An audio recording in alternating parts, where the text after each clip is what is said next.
Welcome to Open Pike Night, the Strange New Worlds podcast where your personal logs are the prime directive. I am your host this evening, Jesse Bailey, here tonight with the return of Strange New Worlds, Episode 5. We are excited to speak once again with Star Trek pro and cosmic horror fictioneer, Davy Perez. Welcome back, Davy. It's good to be here. Thank you for having me back. I love the description. I'm going to put that on my business cards now. Because, we still do that, right? We still print business cards and give them to each other. We did that too, and then we realized if there's not a QR code on it, it's not going to be super helpful for us, because podcaster's not a title that a lot of people take seriously now, so... I take you seriously, Jesse. Thank you. I'm glad we have this on video. Even with the Spice Girls shirt on, which I just noticed. It's why I take him seriously. I mean, because I know what he wants, what he really, really wants. I wear this to all my meetings, Cameron. You know that. I jest because just yesterday I was talking to my daughter and she was singing to that song when it came on the radio. And I was like, wait, you haven't seen the movie yet, have you? And she goes, no. And I was like, we've got to go watch the movie. Mind blown, White. So, daddy-daughter bonding time, Spice Girls movie. Open Spice Night. I love it. Let's do this. Surprisingly, not a Dune podcast. We're going to throw away the rest of this outline, and that's what we're going to do. So, I derailed your intro. I'm sorry, Jesse. It's totally good. It was my fault. I did it first, so... No, Davey, it's Cameron's fault. So tonight, John's fault. We are looking at Season 3, Episode 5 of Strange New Worlds through the lens of time. But first, let me introduce my co-host, the man who can best be described as unstable on a molecular level, host of Green Shirt on Newbies Trek Through TNG, Cameron Harrison. And if that gives you the heebie-jeebies, well... that's not the first time I've done that to someone. And producer John, of course, could not be here tonight because we locked him away in a tiny little sphere and then beamed him into interdimensional space. But he will be back soon, and trust us, you really should be wearing sunglasses when he gets here. So, as we jump into this, Cameron, would you like to start us off? Oh, boy, would I. Davey, thanks so much for being back here. We, you guys teased me a bit back on episode 1, and having not watched this one yet, I've watched it. I've loved it. I've watched it twice. So, thank you. How is this? What was the pitch for this in the writers' room? Like, what was the log line for this episode? Wow. I mean, again, I have to go somewhere into the dark corners of my mind quite some time ago. I know. Part of this came from wanting to have a new villain in some way because we put the Gorn to bed, both figuratively and literally for a little bit. And we still wanted to have some sort of big threat, some big danger. And so we started to talk about what that could be. And so those conversations, I think, were part of the whole season as a whole. But also we knew this is where we wanted to introduce that threat and then to reverse engineer the character, which is going to manifest that threat, and then have them sort of join up, early as possible, which was for us, episode 2, make you feel like this is a new member of the crew and we're adding to this great ensemble that we love. And then they become the manifestation of the villain. So there was conversations like that. And then, I always love a good horror episode. I always love a good sci-fi episode. So there was a bit of a, this is where we want to do an adventure kind of locked room episode. And I think the pitch was, the away team uncovers an ancient alien artifact and releases an evil or something like that. And, I know, I don't want to take sole credit for that, but that is right up my alley. And I was a big proponent of it, whether I was the originator or it came out of somebody. And then I just said, that's what I want to do. I know definitely Akiva, he, loves this kind of lore and this kind of, approach to it. And so him and I we're just geeking out on trying to do something this, Lovecraftian ancient alien horror space, Yeah, with Picard's love of archaeology, TNG kept kind of tiptoeing into this, but never really went to where you could go with that kind of Lovecraftian ancient evil being unearthed. Yeah, and honestly, I think this idea was probably kicked around in previous seasons. To be fair, like we talked a Ooh. lot about ancient civilizations and ancient, progenitor to the progenitors, and we couldn't do progenitors because I know they were going to do that on I think Discovery, and also that has its own canon and its own stuff. So it's like, how can we play in that space and then still do something wholly new? And I think in season 3 it just was the right time to pivot and tell that kind of creepy story. Yeah, you had mentioned kind of the feel of the episode, and we know Akiva loves him some TOS. This episode is, to me, this feels like the most TOS episode so far in season 3. You've got a landing party or an away team. You've got one helpful local alien and one bad local alien. You've got a dying crewman or two. Was that a conscious choice, or is this just kind of how it evolved and you think you guys being such fans did that? I think it's the latter. Like, I'm also a big TOS fan, and that's the one that I my entry point and gravitate towards too, and it's also what I go back to and watch mostly. And so I think that was just in the DNA of it. And it was also like, being a responsible Trek show, you need to have a one-off adventure, but the kind of show we are is serialized character stories. And so there was a lot of attention to what is the away team story of the week, what is that danger, but also how is that reflecting on our crew. And so I think that was just caked in as to how we do things, and it's not like we sit there and say this has to feel like TOS or this has to be a certain way. I don't think we put those constraints on ourselves, but it is, some episodes lend themselves more to that feel than others. Very cool. And you mentioned this, I'm just going to say it, badass new alien threat, which I am personally in love with. I know Cam is in love. I would assume everybody who's seen the episode by now is like begging for more of this. So when you're crafting a new alien species for Star Trek, do you kind of try and stay aware of parallels that it would have with other aliens that are already in the canon and some of the differences therein? I mean, yes. I mean, we have a lot of conversations as to what is a familiar territory, what has worked in the past, what has already been done. Is this a retread? And then again, like not to get too behind the curtain, but I guess that's what this podcast is for. There's a lot of conversation as to the practical approach to it. Like, is this going to be a big prosthetic? Is this going to be a CGI? And we talked a lot about the most effective aliens are the ones that are sort of anthropomorphic in some way that we can relate to them, or that causes us to fear them because they're so much like ourselves. And then there's just something about them that is uncanny.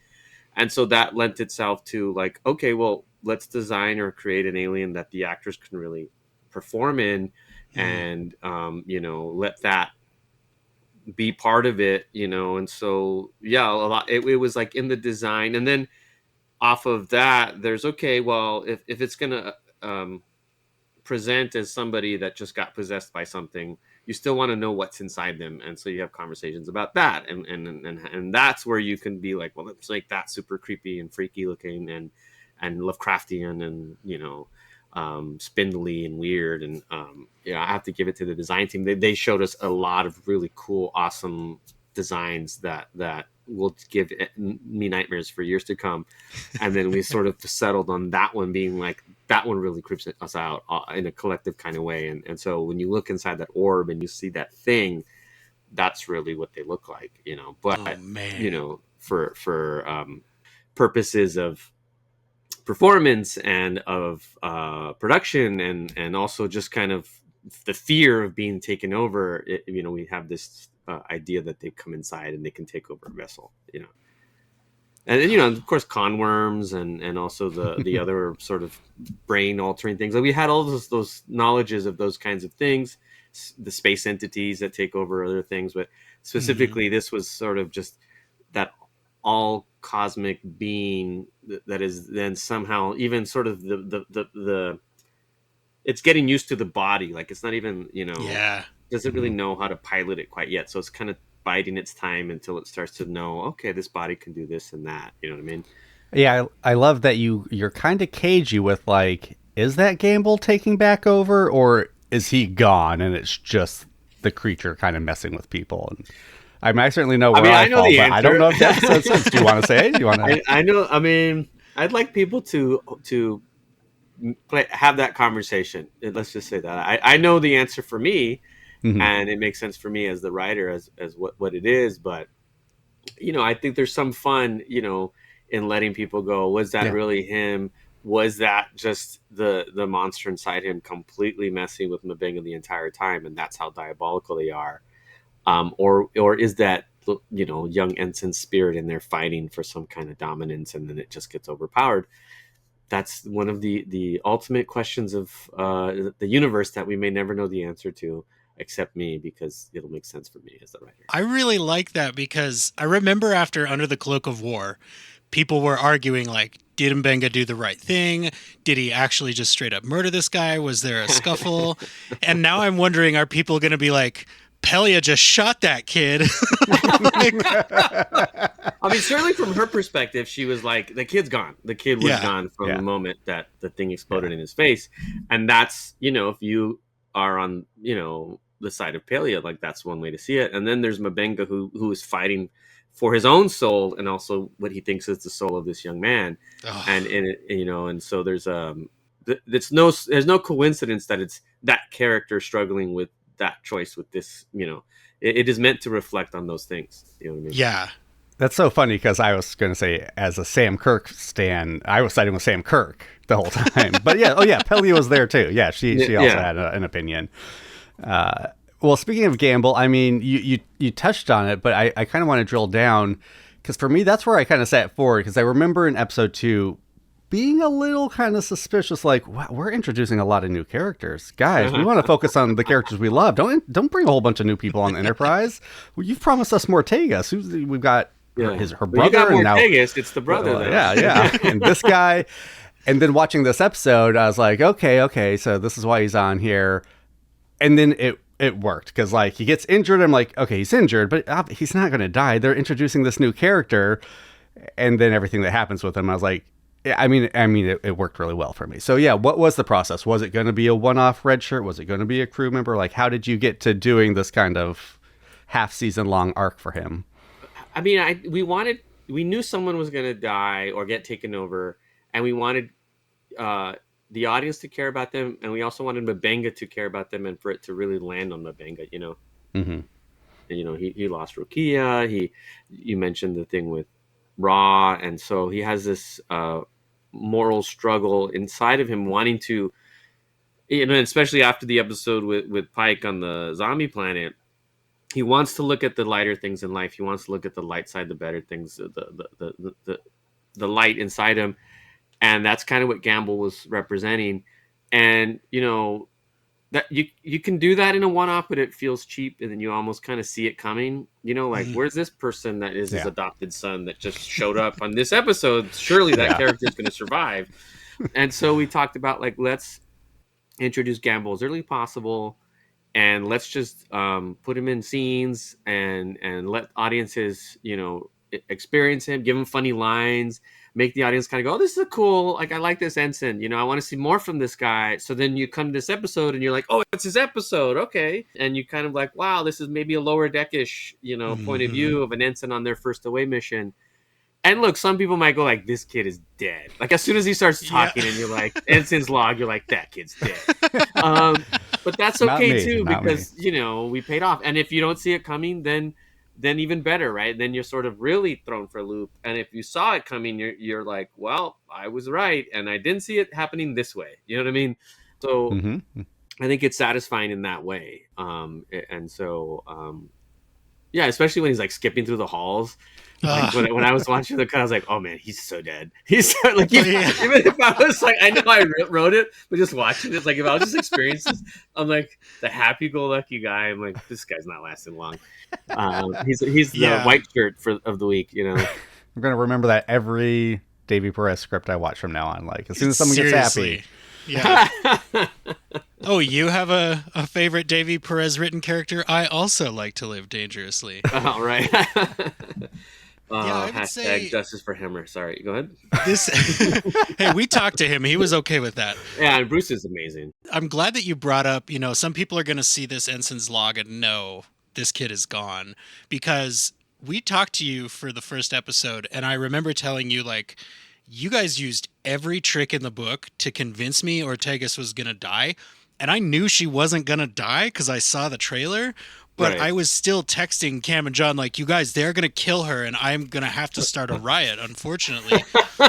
So I think a strength that you guys have had all season in season 3 is giving us a setup that we know, and then getting to the place we think you're going, but not in a way that's predictable. Like, it still is managing to be really tense, like excellent dramatic beats. And again, this is not a question. You guys have been knocking it out of the park for season 3. So very well done there. Well, thank you. I mean, that's a testament to the writers and to I think we just have a lot of fun, and we know the characters, and thank you. It's quite a good compliment. I appreciate that. Certainly. Well, speaking of the characters, I want to dive into some more of them. Let's start with Pelia, who, we always love, and we get to see a little bit of a new side of Pelia in this episode. What is it like having a tool like, okay, I don't want to refer to Pelia as a tool, but this character... She's an engineer, so... That's not true. She might not mind. This character who you can lean on for the comedic relief, for, like, the sage wisdom giver, and now for, like, the dramatic tension building kind of weighty lines. She can do it all, and she's there on your ship whenever you need that. Yeah, Carol Kane's amazing. So absolutely, it's a blessing. The whole cast, that you can put some stuff down and they're just going to elevate it. And so I think that helps the writers to be a little bit fearless and a little bit more able to take some swings. And sometimes you're worried a speech might be too speechy, or a concept might be too on the nose, or maybe even too much subtext. And I think because of the amazing ensemble we have, we can just kind of let those things go and be like, well, we'll just put it on the page and let's just work through it and put it out, and we do the table read, and then it all just works. And and specifically with Pelia, I mean, yeah, she's funny, and it's awesome to be able to, in tense moments, have that comedic relief. But also, there's a heart there, and her relationship with Scotty has depth. And then for this particular episode, there was for sure a conversation about, if the character who is very flippant and funny, or doesn't tend to take things seriously, all of a sudden says, this is really scary and dangerous, now you're worried, right? Because even with, like, it's something that you should pay attention to and be scared. And but then she's still herself, and so she can lay out her whole a speech about evil in the universe, and then give us a great button, and it's like, you got that, you want me to go get? And so and that's just that's what's fun about the writing. And and I do have to give it up to Akiva in particular with Pelia, because he just has I don't know, he knows Carol and he knows that character, and so he has an ear for writing her some good lines and good moments and stuff like that. Yeah, you talked about kind of some of the ease of putting a show together with a cast this talented. What would you say was the most challenging part of writing this episode and getting it made? I mean, I wish Andy, the director, was here, because she would have the same answer. It was tracking the continuity of the dungeon rooms, And so I'm a Dungeons and Dragons player, and so I kind of, in my head, I had to sort of really map it out. And she did the same thing when she was storyboarding it. Like, she had it very specific. And even when it was like just a production thing, as far as, Onitra and I had written this sequence where characters are talking to each other, but they're in different rooms, but we wanted the edit to be like they're basically doing cross coverage, And you put that on the page and you think, well, that should be easy. And then Andy's like, I got to do cross coverage with the room is flipped and the actors aren't there. And so they have to stand on specific marks, and the lighting's different. And so you go, wow, okay, this is a puzzle within a puzzle. So the writing of it, once we understood the science, which we have an amazing Aaron McDonald, science advisor, Yeah. and got a lot of sort of great stuff from her as far as the quantum, causalities and all that, and again, I think Akiva had just gone to an MIT summit or an MIT thing, and he came back with a bunch of stuff, and we were just throwing all this science and like, okay, at some point it becomes magic, but that's okay if you have enough science that maybe backs it up. So once we had all that in the prep, the writing of it was fun. I think it was a balance of tone, I think. But then I think the production was probably the hard part. And also, really now all this stuff's coming back to me. The AR design, that was a whole process too. So it was, I think the hardest part for this episode was the production, hands down, Yeah. So following on from that AR is, I think that the entrance to the temple, it looks like a practical set. Did they build that on location in that quarry? Yes, they did. The entrance, the walkway, a lot of the floor. I mean, most of the floor. It's all practical. Now, so this is kind of a fun, behind the scenes, and it's just the way things can work sometimes. So, in the pitching of this, we were talking about this room like the Well of Souls, and if you've seen. Like we've all seen it. Why am I asking if you've seen, Raiders of the Lost Ark? So, but it's like this room that you descend into, and there's all these statues and pit vipers and all that. Somewhere in us, just repeating Well of Souls, and they're in Toronto and we're in LA at the time. A well in the middle of the room. That's they sort of took us literally, and so the idea that there's a hole in the middle and the center. We saw some designs and we're like, why is there a well? They're like, well, you said the Well of Souls. I'm like, well, like that's a room in an archaeological dig site. But they were like, well, I guess it's a well now. We kind of went with it, and we're like, well, that's kind of interesting, and like what's down there. And so we used it, and that's Souls. kind of souls. It's a literal like what we were using as a pitch for a shorthand for a room underground. And that's what you kind of love sometimes about production and making projects and collaborating. Like, people listen, and sometimes they listen quite literally, and if you're not clear, you get this thing. But then instead of sort of like sending them back to the drawing board and thrashing it, you go, well, actually, let's use that. That's kind of cool. Like, because who knows what an archaeological dig site looks like in some far off planet. Why not? Happy little accidents. Yeah, happy little accidents, as Mr. Bob Ross would say. Well, let's see. You evoked her recently. You, of course, did not write this episode alone. Onitra Johnson, who we adore and could not be here tonight, wrote it. Bill, when he was on, said, and I'm paraphrasing, but that she had a very kind of like outside the box approach to horror, and she was given 2 very horror centric episodes this season. Did you find that working with her? I enjoyed working with her. She's very creative. She's very talented, and I think someone like myself, I wrote on a horror, or I guess supernatural-ish horror show for some time, and I wrote some horrors.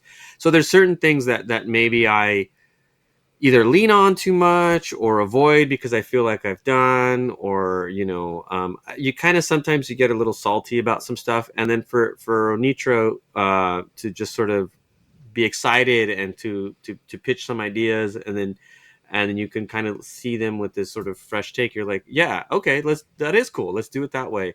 And she was very open and collaborative, and it was a good experience, to work on this together. And I'm excited to see what she's up to and what her career is going to look like, because I think she's got a future.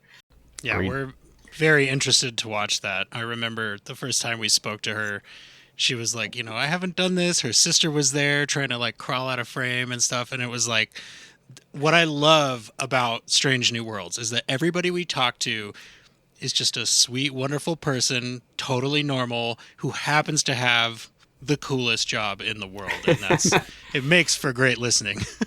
Well, yes, thank you. I'm very conscious of being able to do this thing, and that how lucky I am and how fun it is, and I'm just hoping I keep doing it, and as long as they let me, Yeah.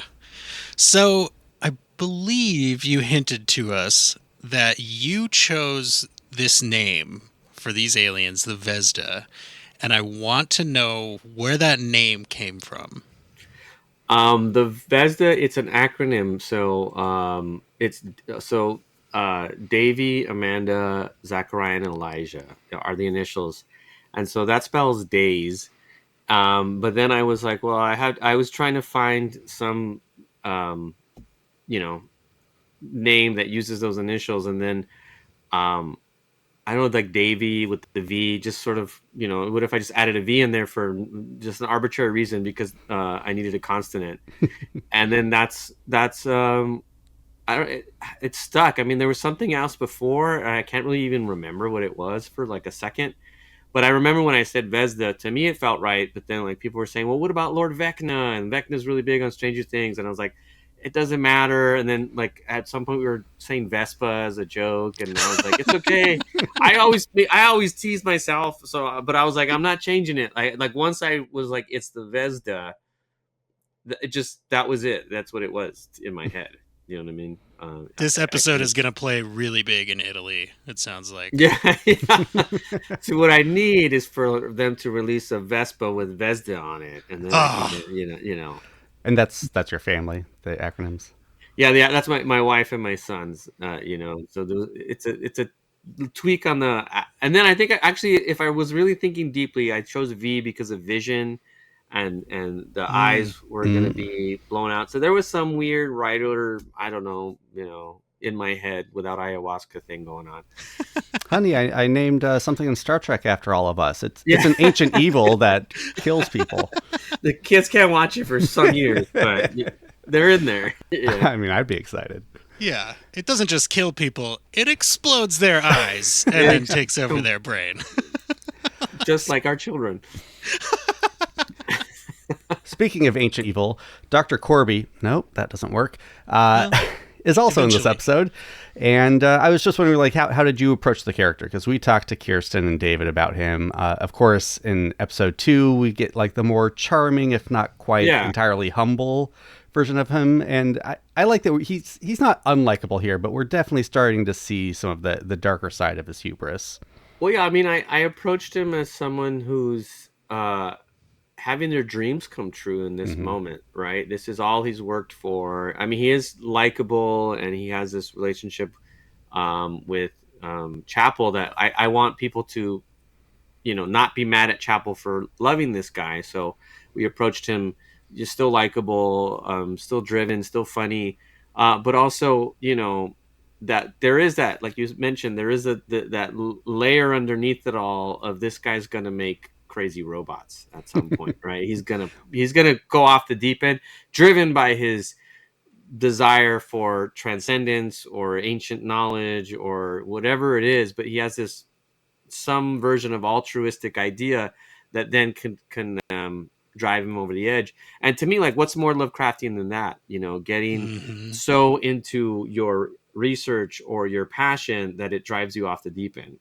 And so that's kind of where we were with Corby here. It's like we want to see just enough, that moment where he hesitates, where he would maybe take that relic and stay or ruin the whole moment, but then Chapel pulls him out and he's like, oh, okay, right now I'm not there yet.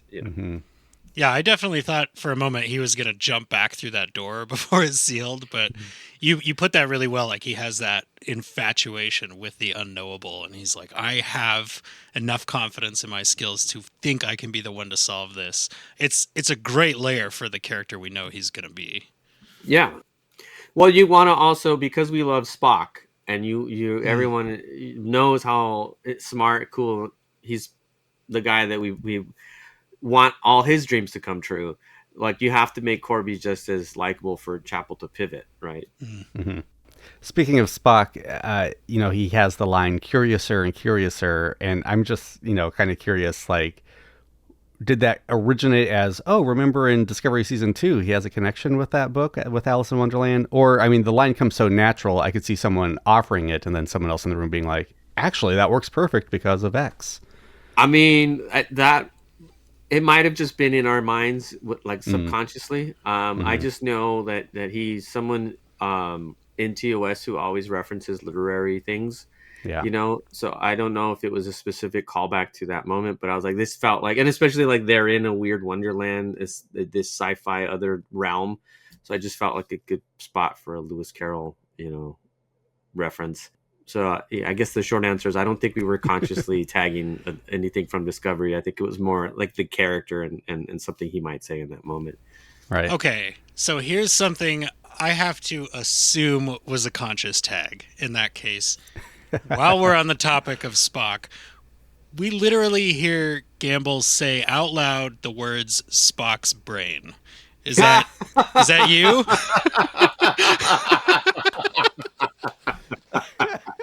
Yeah, I was like, no one's gonna take this. They're gonna leave it. All right, cool.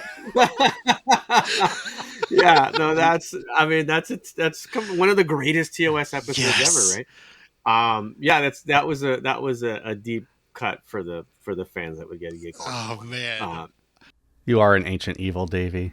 Yeah. That was a good catch. I thought that was just making me laugh, but I'm glad it got you as well. I rewound both times I watched through the episode to be like, I need to be sure before I ask about this. And you're right. It made me want to watch Spock's brain. Well, speaking of specific lines, as someone whose favorite movie of all time is Happy Birthday to You, Jaws, I mean, we're going to need a bigger landing party. Wait, who else is the Jaws lover?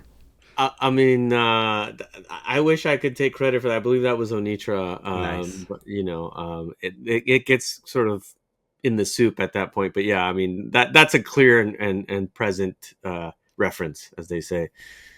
I think that was the text I had to do in the middle of watching to the guys. I was like, Jaws line, finally. How many years of Star Trek? We finally we're going to need a bigger line in Star Trek. And on Jaws' 50th anniversary. So perfect timing. We planned that. We totally planned that. I'm yeah. sure. We the whole writer's strike and everything. We waited till it would be the right time to release it. I remember talking to Bill. He was like, I'm a strike captain. And we're like, is it because of Jaws? And he said, yeah. It's a whole lot of red string there. But, to the point, like at that point in the story, it is meant to be funny and adventurous. And it is sort of, Ensign Gamble's day out. This is a bit of a romp, right? Adventure, and that's what's great about, horror is that if you do it right, you don't see it coming. And then when it's there, all the laughs turn into dread, and it's a delicate little balance. So I'm glad we kind of pulled that trick off. Yeah, I think you did. So at one point, both in the show and in this interview, we have heard the VZDA referred to as cosmic beings. And we've had some beings in this season so far that I would personally call cosmic. Is this a hint? Am I picking up a hint? You don't have to give specifics, but I expect the VZDA will be back. So is this a hint as to maybe how the crew will deal with that? I guess we'll have to watch. I don't know how to respond to that. I mean, if we're referring to just the episodes that have been aired so far, there is a glitch in the machine. There is a ghost in the machine. Was that just a little Easter egg? Was that something to come? That's an interesting question.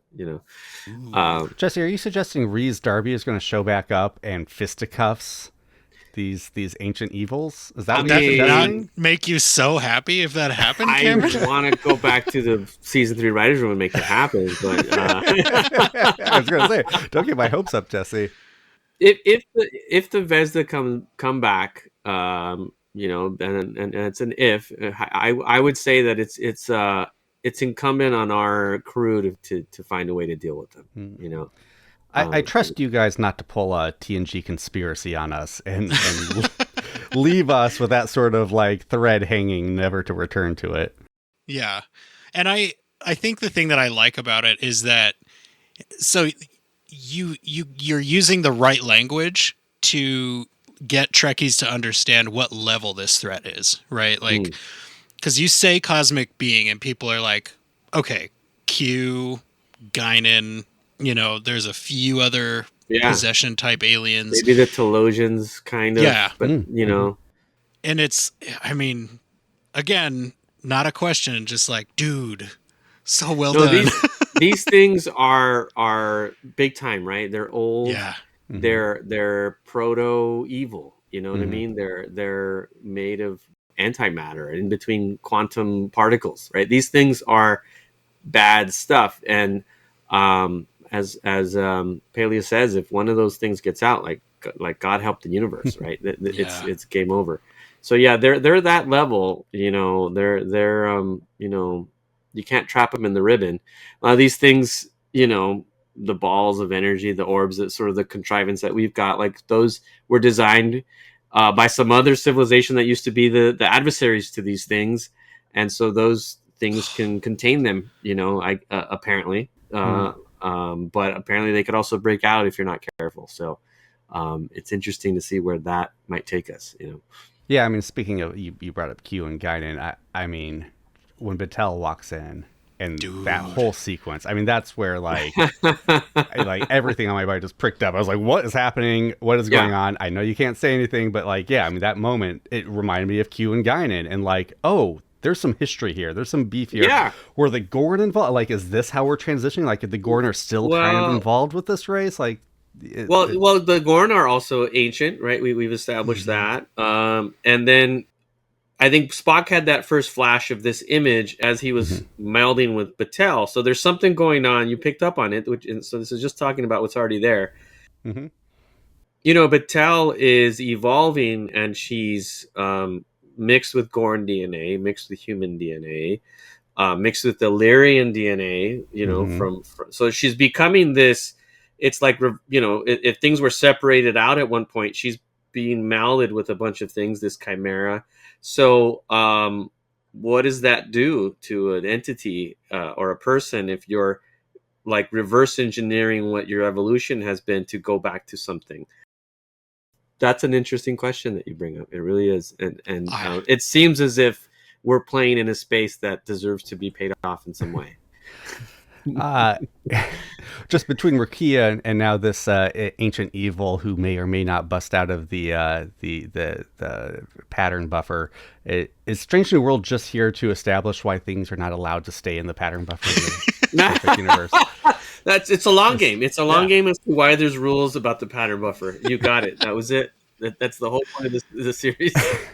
I did want to ask, because last time you were here for episode 1, you talked about how, like, yeah, maybe for half a second we thought Battel might die, but then we're like, no, she's a great character. Why would we do that?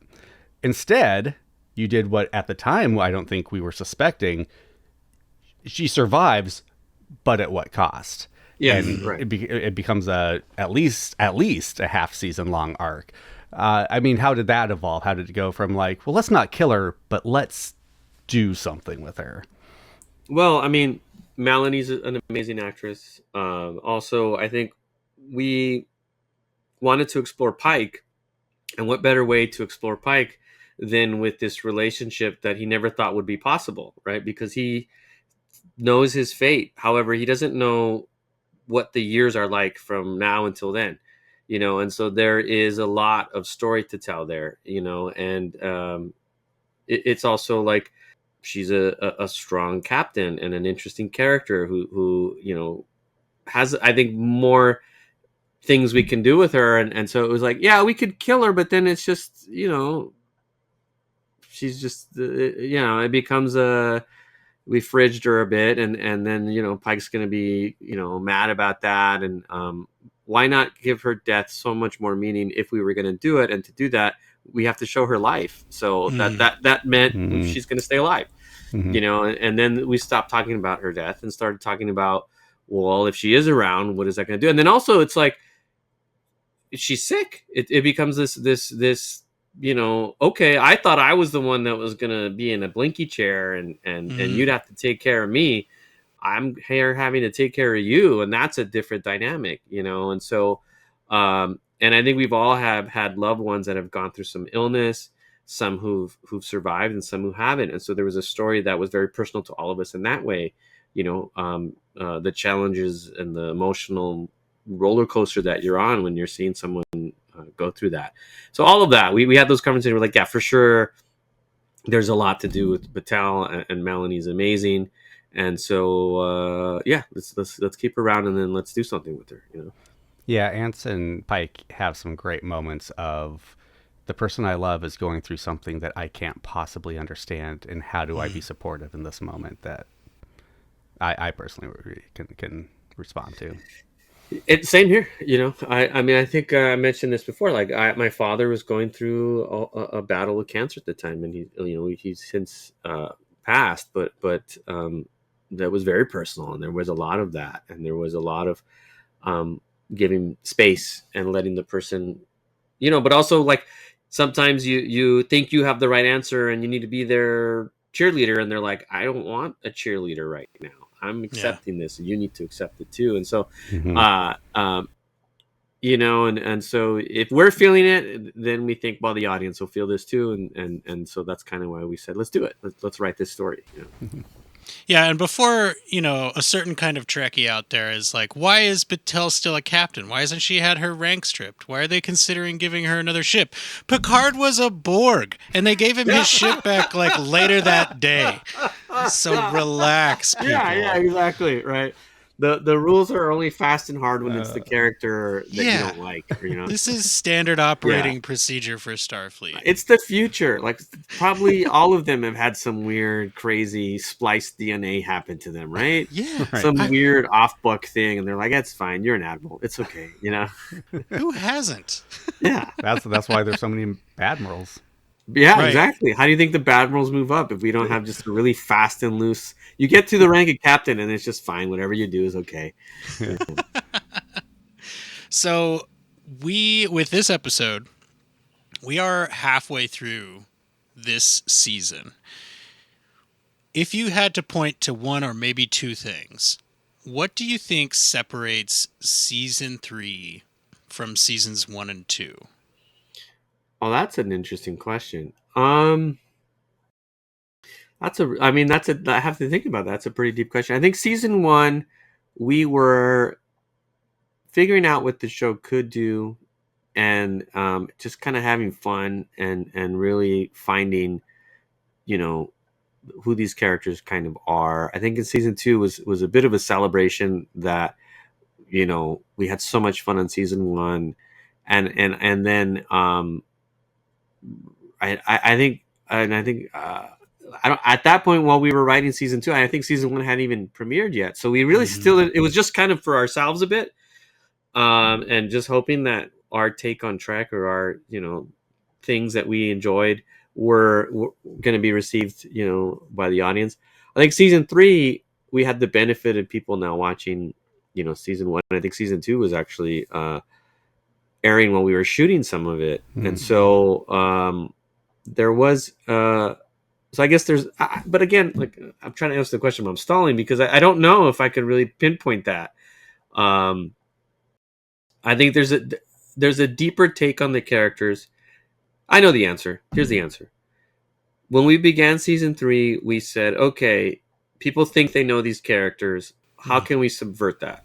And there was a specific conversation about Lon having this arc where she's a brighter side to her versus a darker side. Ortegas having a darker side when there's a sort of everything doesn't matter, but now everything does matter.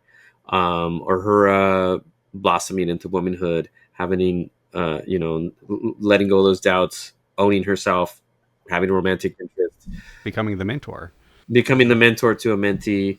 Mabenga, obviously dark past and quiet, but also not, like, fun. And so, and then for Pike, the guy that has all the answers or can work the situation with his team to get the answers, finding himself powerless and not able to fight the one thing he has no control over, and so I think it was if there's a difference, I think it's going to be a different side of the coin of each character, but it will still feel like the same coin.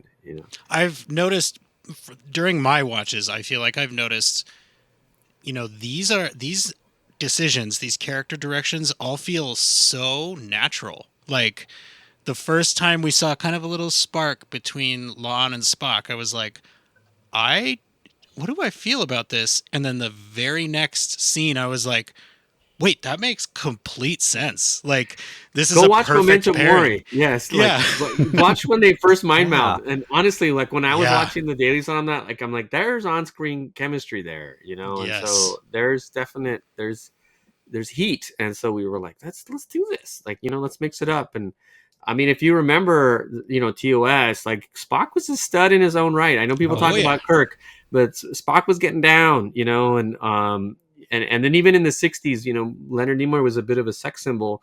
And so, there's a history to the idea that he has a magnetic kind of personality. And so, why not? And also Chapel's in another relationship, and she's a very free kind of person. And, but also like people can be free and intellectually totally cool with something, but we're all human. And so there's that little level of like, yeah, okay, but why is this feeling the way it's feeling? So those are all fun spaces to kind of explore, Yeah, I appreciate that, because we were all saying we're going to hang out with our patrons recently, and we're like, yeah, season 3, like, it feels different, but we couldn't put our finger on it because we kept saying like, well, it feels more confident, but that's what we said about season 2. Well, they're playing with genre. Well, they've always played with genre. Like, yeah, I kind of zeroed in on like it's still episodic, but the continuity, it feels like there's a real solid season-long story being told. In a way that even though you were doing it, like, it just feels really, at least in the first 5 episodes, feels like you're really following something, with examples like bringing in Gamble so early and stuff like that. Yeah. And I think you could do that with a season 3 and beyond show, because the audience knows the characters too as well, right? And you get to know them a little bit more, and the actors kind of understand them a little bit more. So even though we're stretching them and we're looking at these other things, we know fundamentally who they are as a character a little bit, enough to then start exploring those other spaces, and the audience as well, they can be kind of not, I guess, surprised, but also sort of like, that makes sense for that character because I've seen them do X, Y, and Z. So I think we have the benefit of some lived time with them, but then also not being hampered with that's just what they are and they're one note, and that's how they, that's what that character does, right?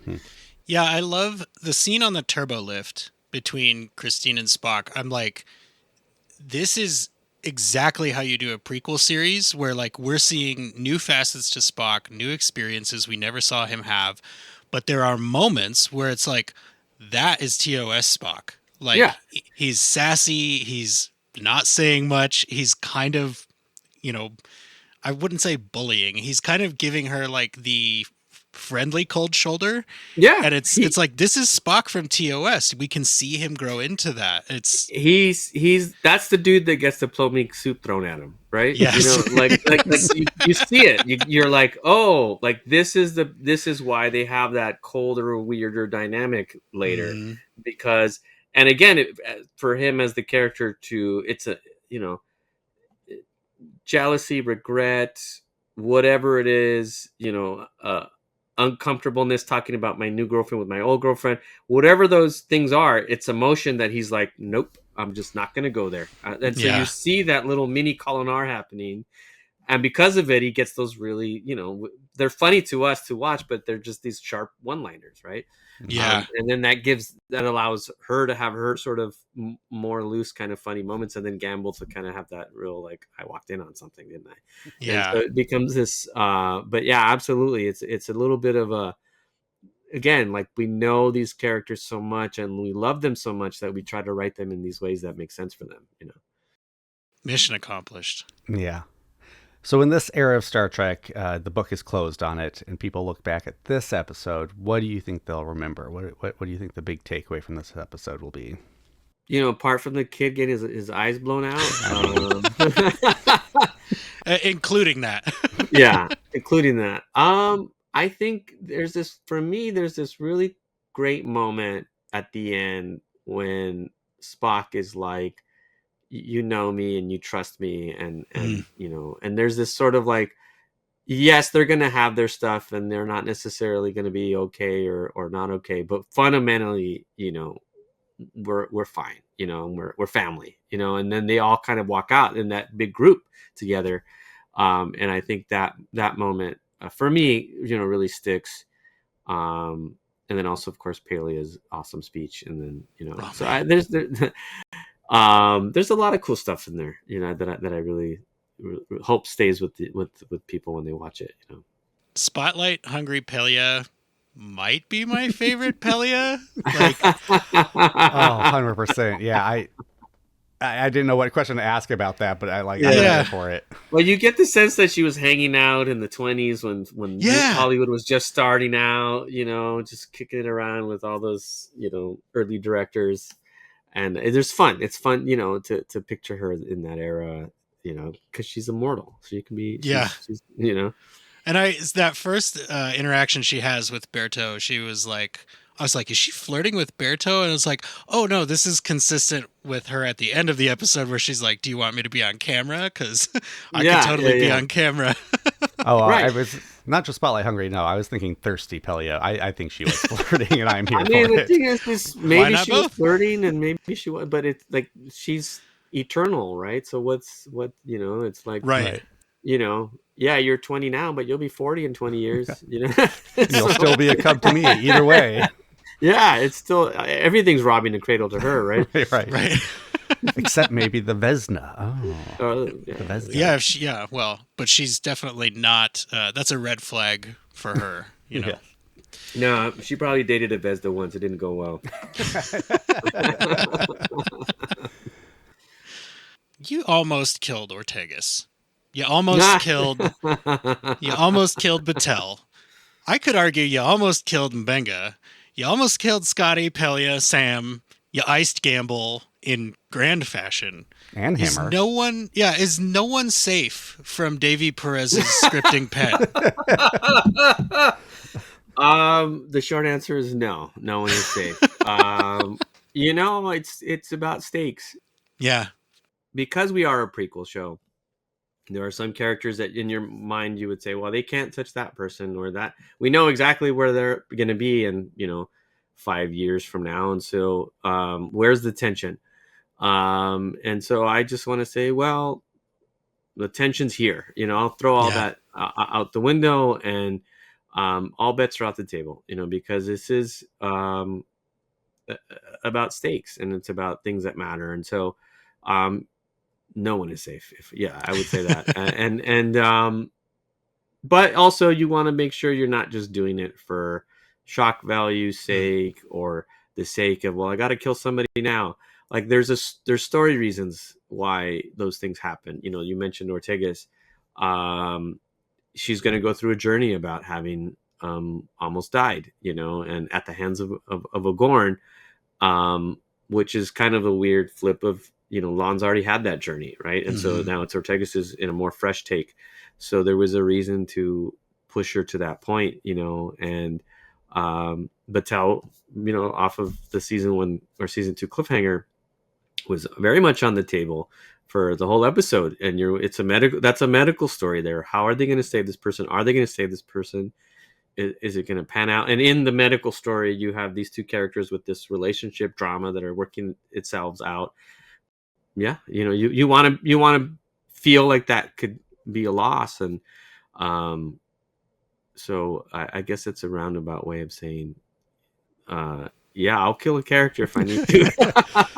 So we should be worried about Berto, because I'm worried about Berto. Beto, Beto. Yes.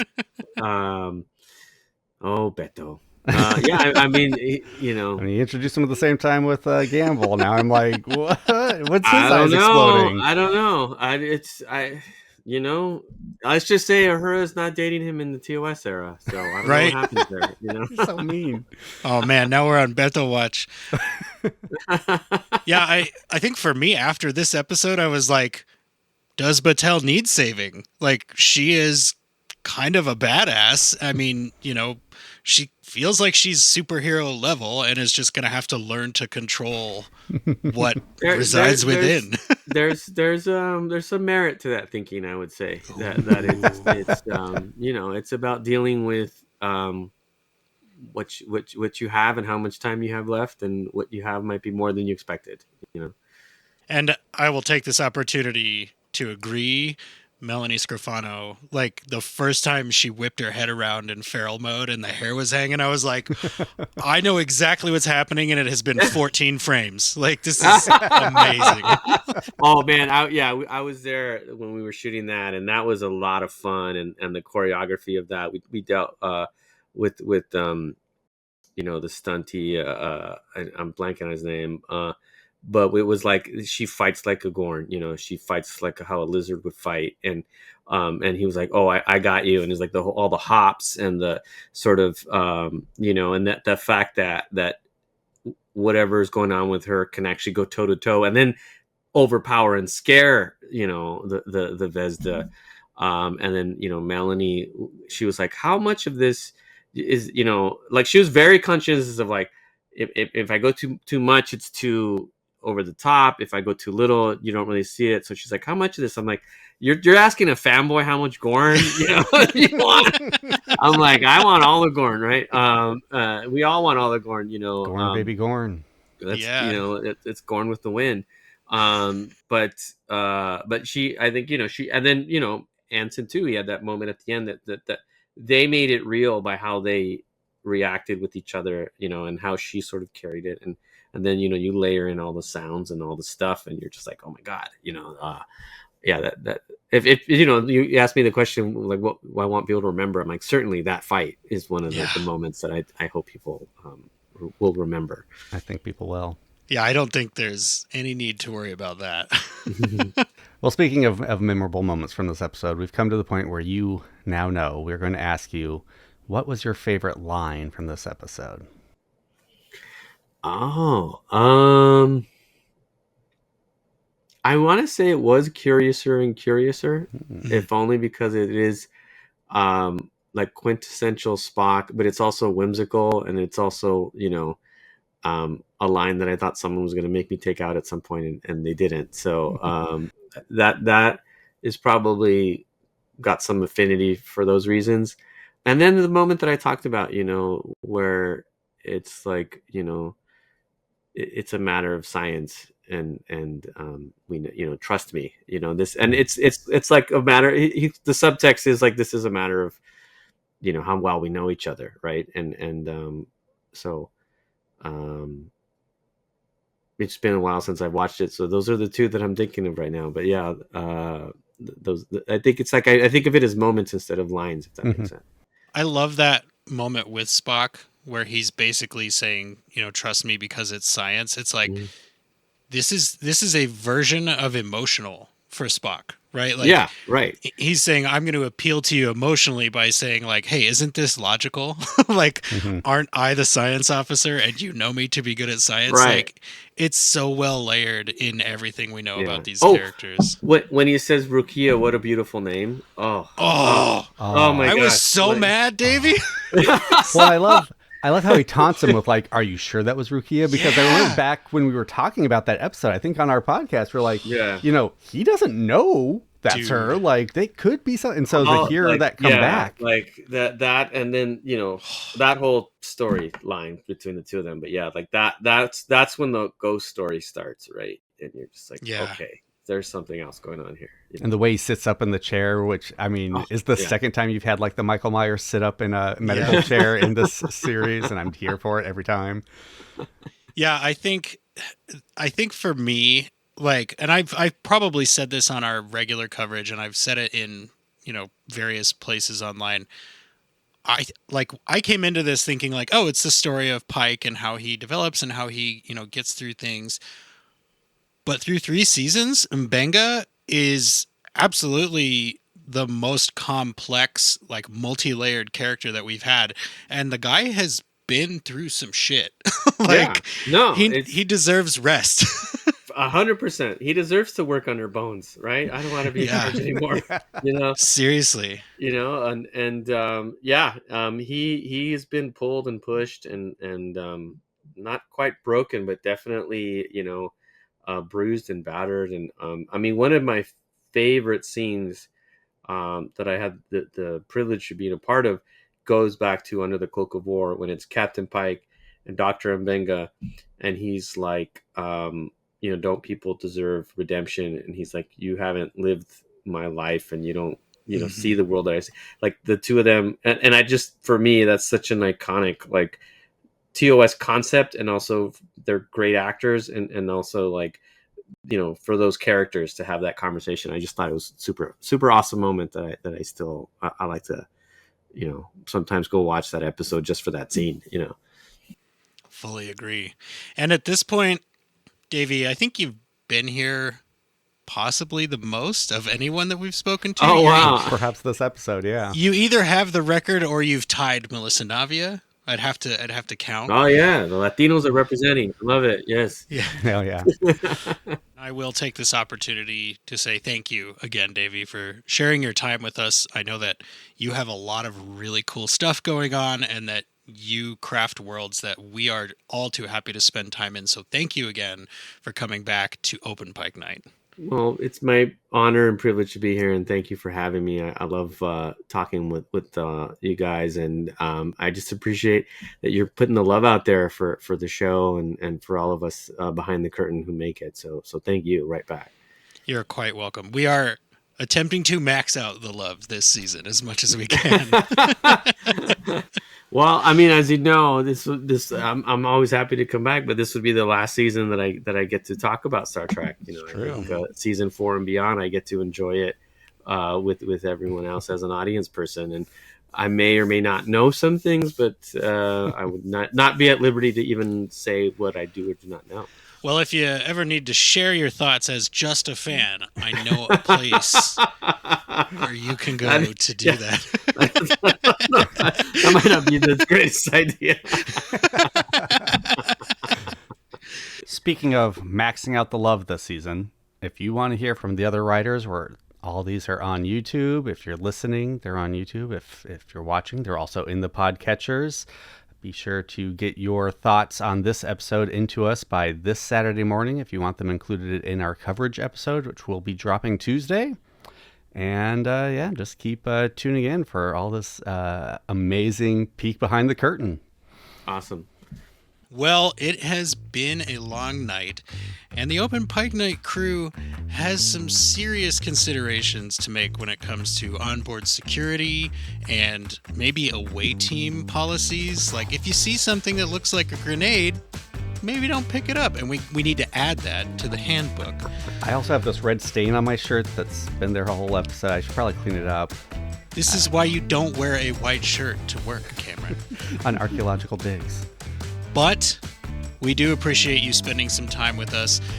And since we do have to go, though, please remember, clean up after yourselves. Be sure to tip your servers. And you can go anywhere that you want, but you can't stay here.